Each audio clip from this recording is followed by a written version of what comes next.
Corrections of sentences. ఓకేనా, ఈ topic పై మనకి బిట్స్ ఎలా ఇస్తారు, ఏ విధంగా వీటిని మనం ఆన్సర్ చేయాలనేది ఈరోజు మనం నేర్చుకుందాం. ఆ beautiful topic that is corrections of sentences. అయితే ఈ కరెక్షన్స్ ఆఫ్ సెంటెన్సెస్ అనేది మనకి ఎంతవరకు మనం గ్రామర్ టాపిక్స్ ఏవైతే నేర్చుకున్నామో ఆ గ్రామర్ టాపిక్స్ అన్నింటిపై పరిపూర్ణమైనటువంటి అవగాహన అనేది ఉండాలి. ఓకేనా, రైట్. చెప్తున్నాను టీచర్స్, ఈ సబ్జెక్ట్కి లేదా ఒక టాపిక్కి సరే ఒక టాపిక్ ఎంతే నేర్చుకుంటే సరిపోతుందా అనేది మనం ఎవరైనా మీకు చెప్తే దయచేసి అలా చేయకండి, పూర్తిగా నేర్చుకోవాలి. ఓకేనా, రైట్. మనకి ఏ కారణం నుండైనా సరే ఎగ్జామ్లో ఇచ్చే అవకాశం అనేది ఉంటుంది. ఓకేనా, రైట్. మరి ఇప్పుడు కరెక్షన్స్ ఆఫ్ సెంటెన్స్ అయితే ఈ కరెక్షన్స్ ఆఫ్ సెంటెన్సెస్ను మనం ఐడెంటిఫై చేసే ముందు మిస్టేక్ అనేది ప్రధానంగా మనకి ఎక్కడ ఇవ్వచ్చును ఆ కాన్సెప్ట్ ముందు మనకి ఐడియా ఉండాలి. ఐడియా ఉంటే తర్వాత మనం ఎలాగైనా సరే చేస్తాం.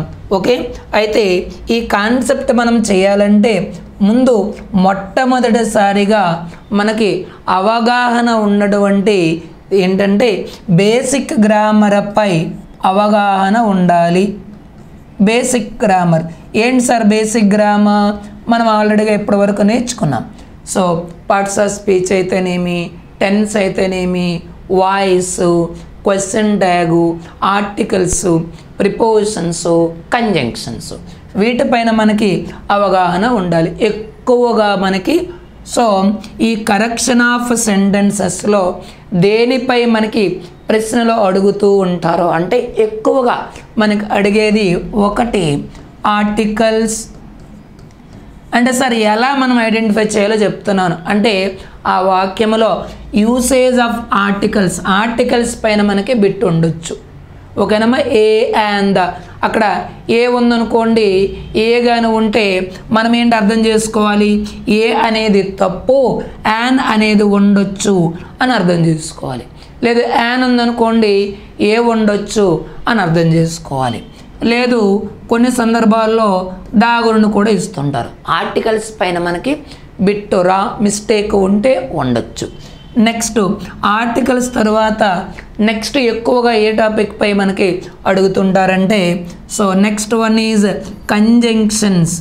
So conjunction usage of conjunctions పై కూడా మనకి బిట్స్ వచ్చే అవకాశాలు ఉంటాయి.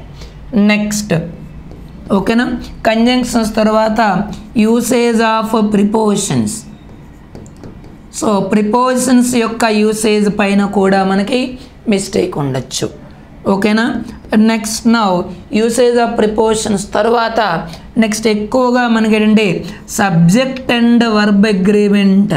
సబ్జెక్ట్ అండ్ వర్బ్ అగ్రిమెంట్ పై ఎక్కువగా మనకి ఈ కరెక్షన్ ఆఫ్ సెంటెన్సెస్లో మనం ఫోకస్ చేయాల్సింది ఏంటంటే సబ్జెక్ట్ అండ్ వర్బ్ అగ్రిమెంట్ పై ఎక్కువ సందర్భాల్లో ప్రతి కాంపిటేటివ్ ఎగ్జామ్కి మనకి బిట్స్ ఎక్కువగా కవర్ అయ్యేటటువంటి విషయం ఏంటంటే సబ్జెక్ట్ అండ్ వర్బ్ అగ్రిమెంట్. ఏంటి సార్ అంటే సబ్జెక్ట్ సింగులర్ ఉందనుకోండి, సింగులర్ వర్బ్ ఉండాలి. సబ్జెక్ట్ ప్లూరల్ ఉందనుకోండి, తర్వాత ప్లూరల్ వర్బ్ ఉండాలి. ఓకే, ఇలా కొన్ని సబ్జెక్ట్స్ని అండ్తో కంబైన్ చేసినప్పుడు తరువాత మనకి ప్లూరల్ వర్బ్ రావాలి. ఎయిదర్ ఆర్, నెయిదర్ నార్ వీటితో కంబైన్ చేసినప్పుడు ఏంటంటే సో వర్బ్ అనేది that should be also in singular form. ఇలా కొన్ని రూల్స్ ఉన్నాయి, ఆ వాటిని కూడా డిస్కస్ చేద్దాం.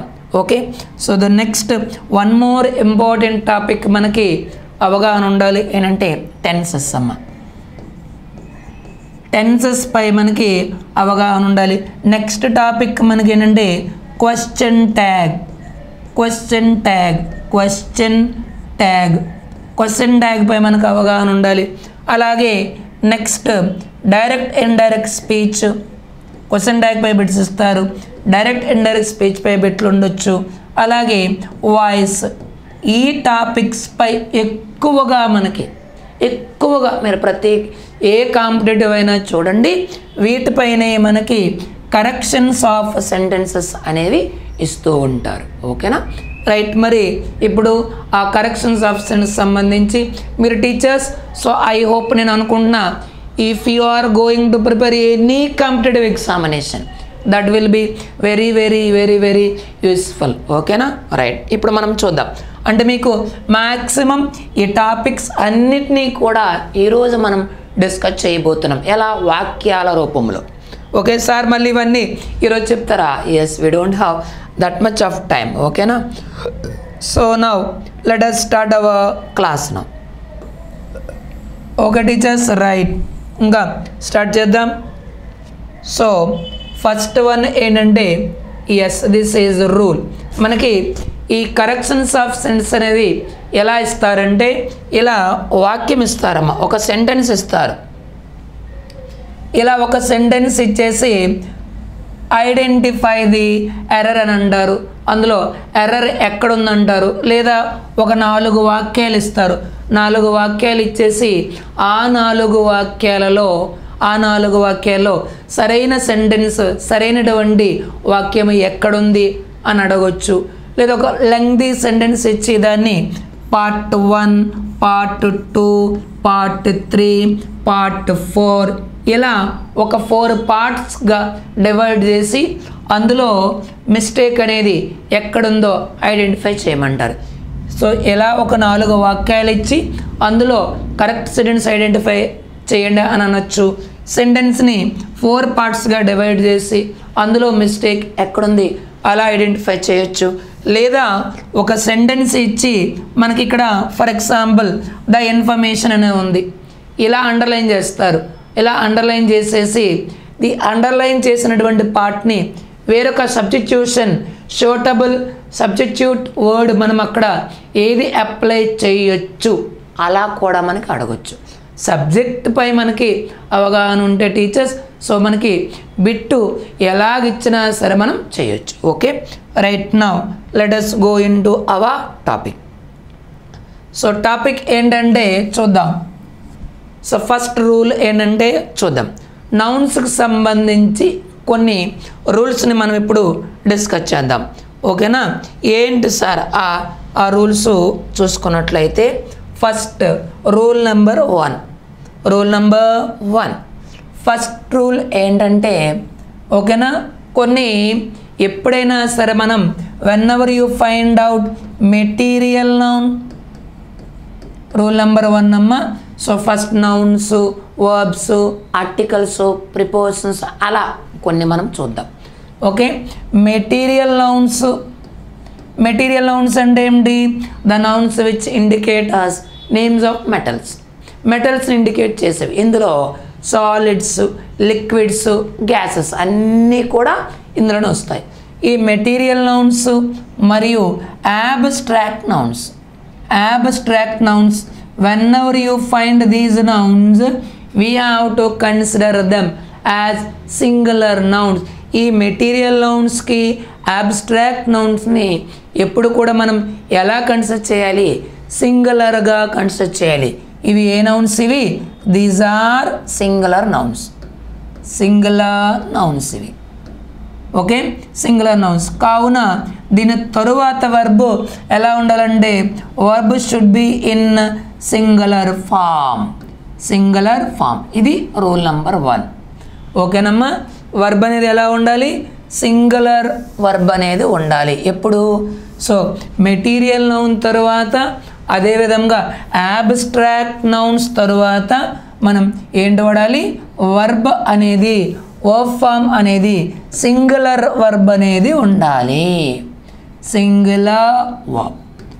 మరి సింగులర్ వర్బ్ అనేది ఉండాలి.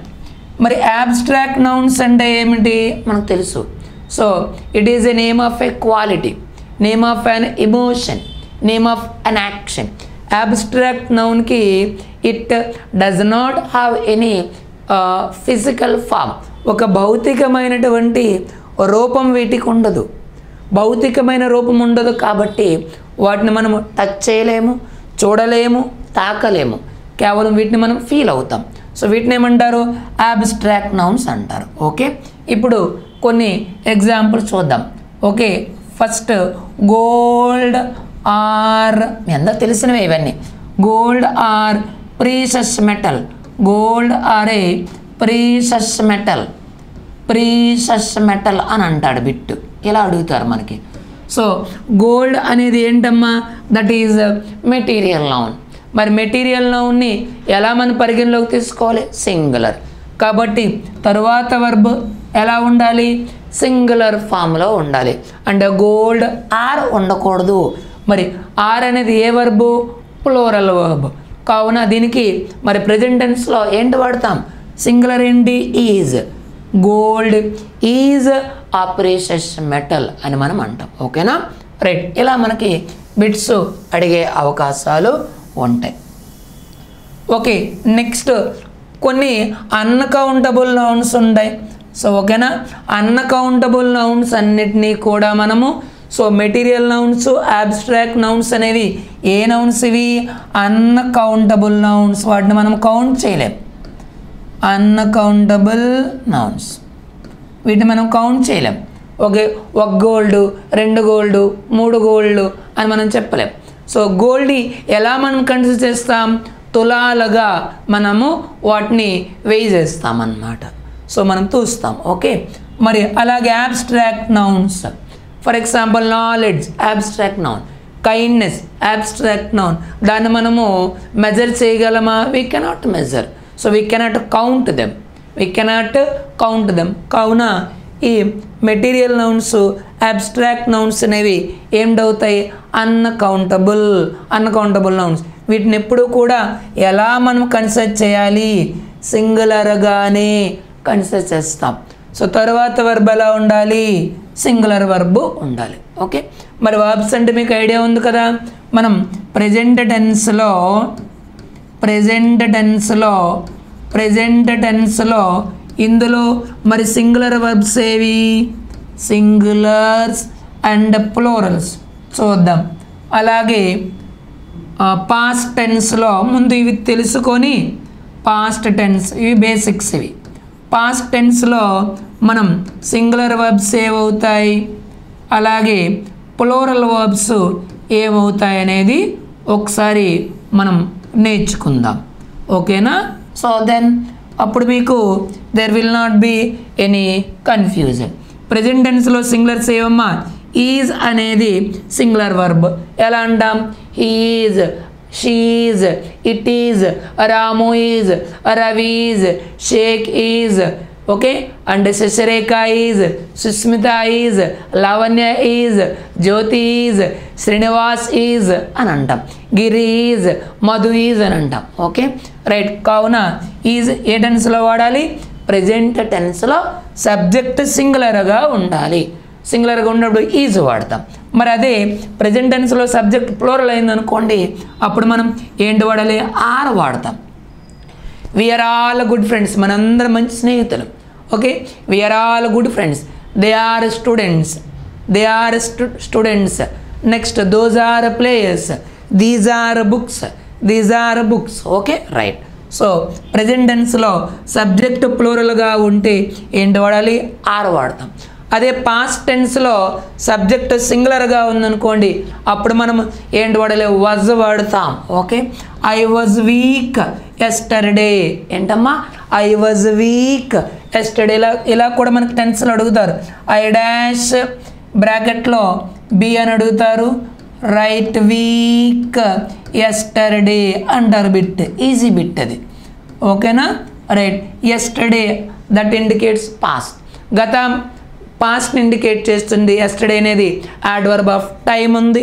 సో కావున మరి ఇక్కడ పాస్ట్ని ఇండికేట్ చేసే వర్డ్ ఉంది కాబట్టి పాస్ట్ ఇక్కడ బి అంటే ఏమిటి, బీ ఫార్మ్స్ వాడాలి. బీ ఫార్మ్స్ ఏవి, is, was, are, were, am. చాలాసార్లు మనం చెప్పుకోవడం జరిగింది. సో మరి పాస్ట్ బీ ఫార్మ్స్ ఏవి, పాస్ట్ బీ ఫార్మ్స్ రెండే ఏమిటవి, was, were. Present be forms is, am, are. Is, am, are present be forms. Past be forms was, were.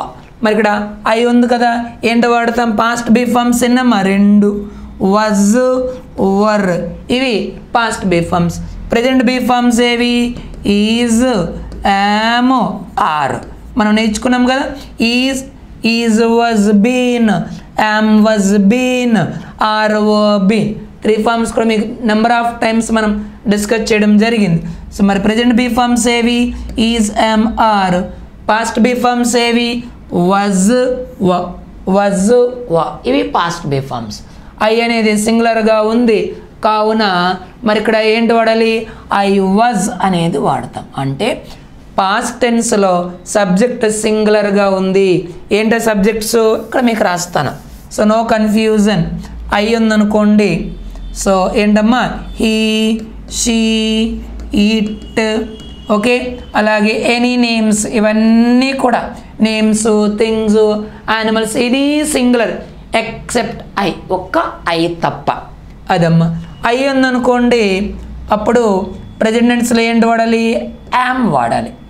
మరి past టెన్స్లో ఏంటి వాడతాము? వాజ్ వాడతాం. ఓకేనా? రైట్. ఇలా మనకి బిట్స్ అడుగుతారు. నెక్స్ట్ మరి సబ్జెక్ట్ పాస్ట్ టెన్స్లో ప్లూరల్ ఉందనుకోండి, అప్పుడు ఏంటి వాడాలి? వర్ వాడతాం. ఇది మీకు అర్థమైపోతే అర్థమైపోతుంది. ఓకే, ఫర్ ఎగ్జాంపుల్, ఓకేనమ్మా?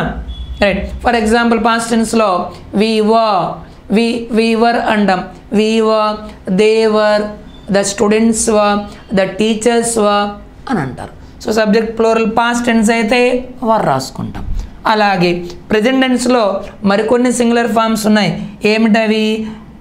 Yes, has, he has, she has a car, it has a car, Jyoti has a good memory, Srinivas has a good memory, Sasareka has an outstanding ability అని అంటాం. సో సబ్జెక్ట్ సింగులర్స్గా ఉండేటప్పుడు has వాడతాం. ఎప్పుడు?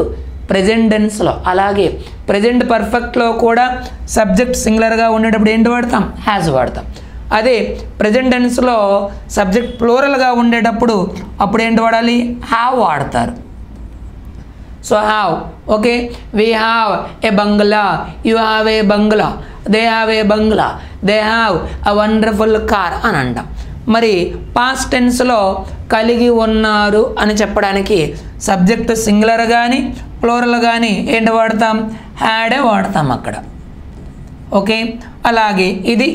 So అలాగే ఇంకేంటంటే main verbs మనకి simple present టెన్స్లో he, she, it, names ఇవి ఉన్నాయనుకోండి. ఇవి ఉంటే అప్పుడు ఏ వర్బ్ వాడాలి? మెయిన్ వర్బ్ వాడడం. ఇవి బీ ఫార్మ్స్. ఈ రెండు బీ ఫార్మ్స్, ఇది హ్యావ్ ఫార్మ్స్. మరి మెయిన్ వర్బ్ వాడినప్పుడు ఎలా వాడాలంటే సింపుల్ ప్రెజెంట్ టెన్స్లో సబ్జెక్ట్ సింగులర్ ఉన్నప్పుడు మెయిన్ వర్బ్ అంటే V1 రాసినప్పుడు దానికి ఎస్ కానీ ఈఎస్ కానీ ఐఎస్ కానీ అనేది చేరుతుంది. ఆల్రెడీ మనం నేర్చుకున్నాం. Okay, Vani for example name ఉంది, వాణి గోస్ టు టెంపుల్ అని అంటాం. Right. Next now Srinivas plays football very well. Srinivas plays football very well. ఓకేనమ్మా? Next now Hajeeb comes here regularly అని అంటాం. సో ఎప్పుడు ప్రెజెంట్ టెన్స్లో subject singular, third person singulars ఉన్నప్పుడు అక్కడ V1కి ఎస్ కానీ ఈఎస్ కానీ ఐఎస్ కానీ ఒక్క ప్రెజెంట్ టెన్స్లోనే వస్తుంది. అదే సబ్జెక్ట్ ప్లూరల్ ఉందనుకోండి, అక్కడ ఏం రావాలి? V1 అంటే మీకు సో సబ్జెక్ట్ ప్లూరల్ ఉండేటప్పుడు V1 రాసుకుంటాము. ఓకే, వి ప్లే క్రికెట్ అంటాం. Next we go to school, we listen class, కావున V1ని ఏమంటాం? ప్లూరల్ వర్బ్ అని అంటారు. ఏం లేదమ్మా, సబ్జెక్ట్ ప్లూరల్ ఉందనుకోండి, ప్లూరల్ సబ్జెక్ట్తో వచ్చే వర్బ్ని ప్లూరల్ వర్బ్ అంటారు. ఓకేనా? అలా గుర్తుపెట్టుకోండి చాలు. సబ్జెక్ట్ సింగులర్ సబ్జెక్ట్స్ ఉన్నాయి. సింగులర్ సబ్జెక్ట్స్తో ఏ వర్బ్స్ని అయితే వాడతామో వాటిని సింగులర్ సబ్జెక్ట్స్ అంటారు. అంతే. ఓకేనా? నెక్స్ట్ అదే పాస్ట్ టెన్స్లో ఉందనుకోండి, మరి ఈ మెయిన్ వర్బ్ని ఎలా మనం వాడతాం? ఏంటమ్మా?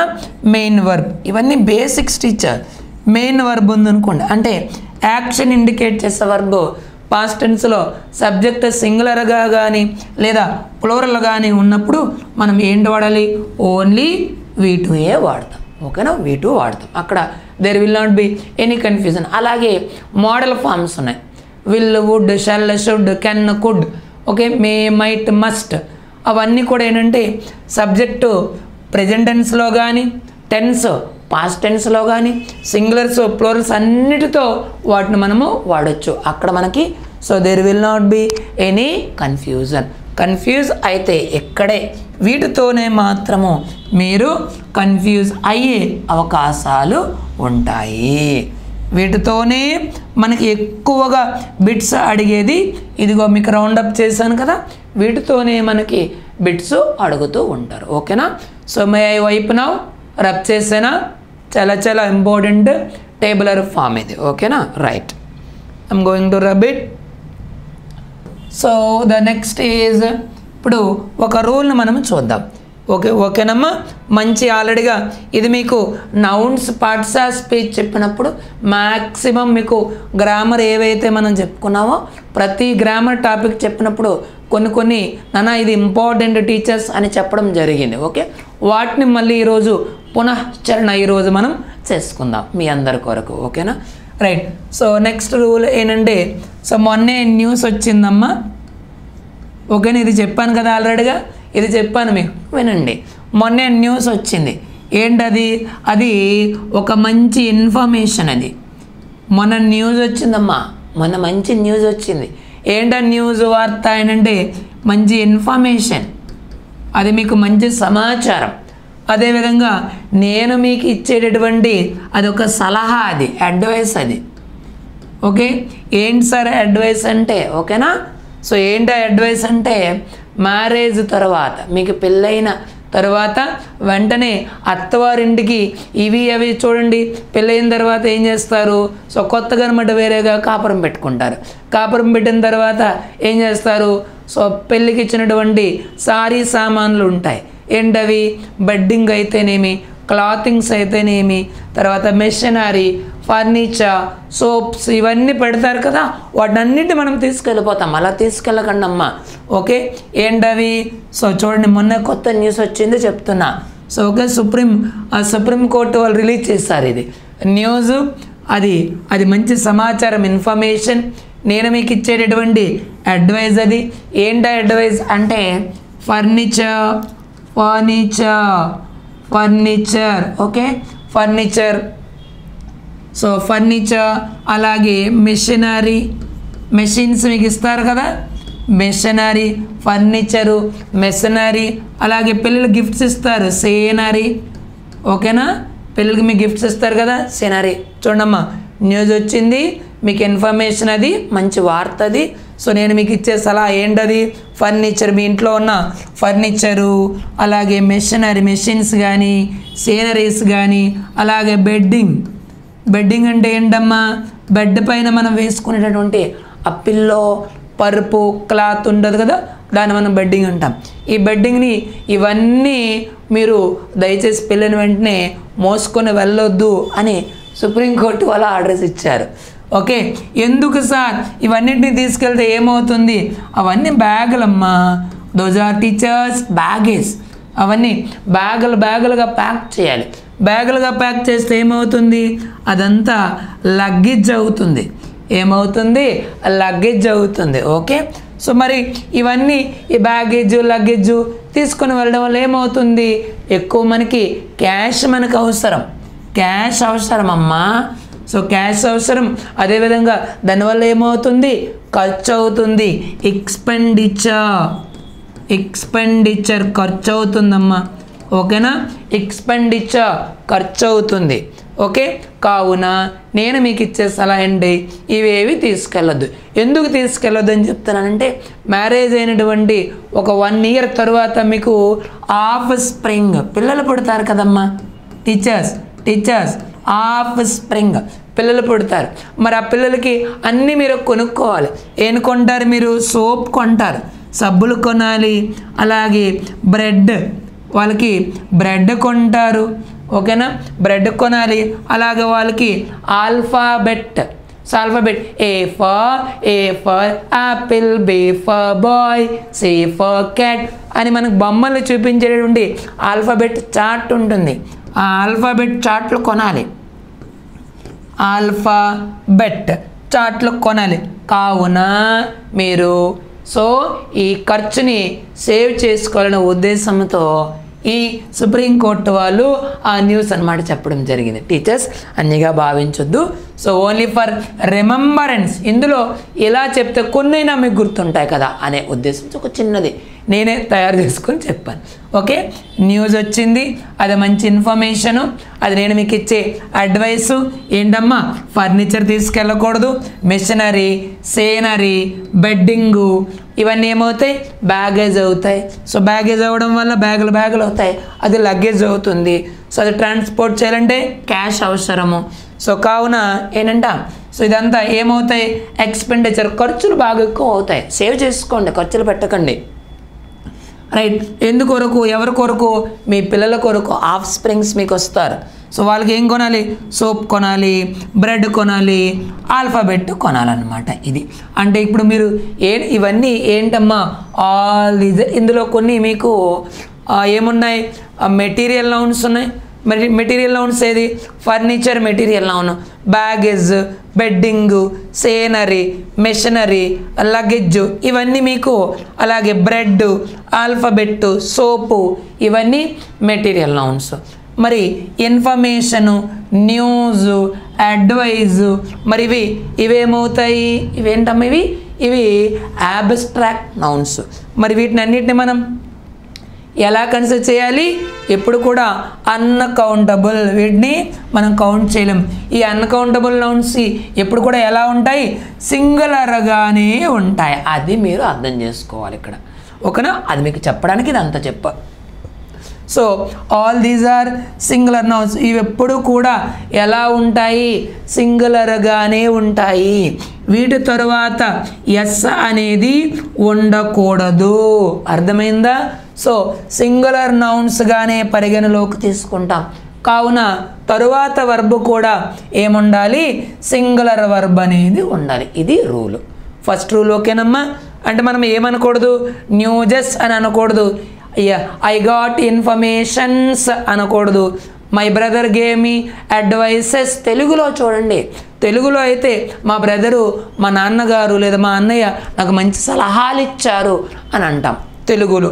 కానీ when we convert into our English మనం ఏం చేస్తాము, చాలా సందర్భాల్లో మనం మాతృభాషలోకి దాన్ని తర్జుమా చేసుకొని మనం అన్వయిస్తాం సబ్జెక్ట్ని. ఇలాంటి సందర్భాల్లో మనం మన మదర్ టంగ్ని మనం దీనికి అన్వయించలేము. తర్జుమాగానే చేస్తే అది మీనింగ్ అనేది మారిపోతుంది. మై చూడండి, తెలుగులో ఏమంటాం, మా నాన్నగారు నాకు మంచి సలహాలు ఇస్తారు అని అంటాం. కానీ దాన్ని ఇంగ్లీష్లో my father gives me always good advices అనకూడదు. తెలుగులో తర్జుమా చేస్తే అలా అవుతుంది, కానీ అలా అనకూడదు. ఎలా అనాలి, my father always gives me good advice, అంతే. మరి అడ్వైస్ అనేది ఏంటమ్మా, దట్ ఈజ్ అన్కౌంటబుల్ నౌన్. అలాగే ఫర్నిచర్స్ అనకూడదు. ఓకే, ఫర్నిచర్స్ అనకూడదు, ఏమనాలి, we shifted all the furnitures అని అంటారు, తప్పు.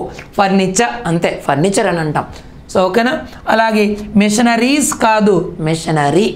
రైట్, ఆ మెషిన్స్ అన్నిటినీ కలిపి మనం ఏమంటాం, మెషినరీ అంటాం.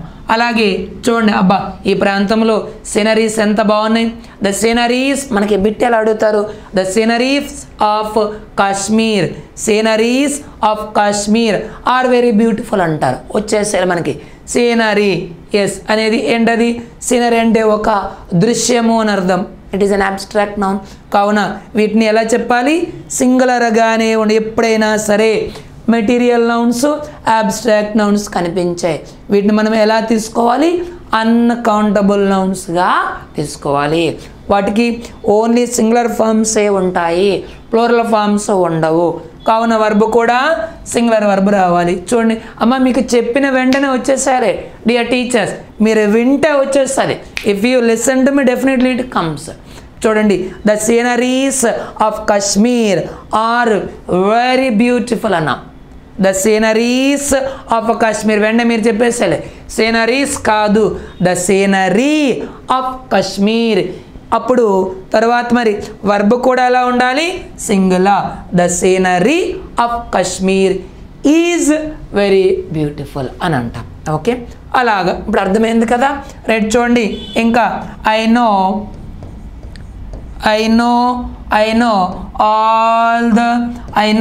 All the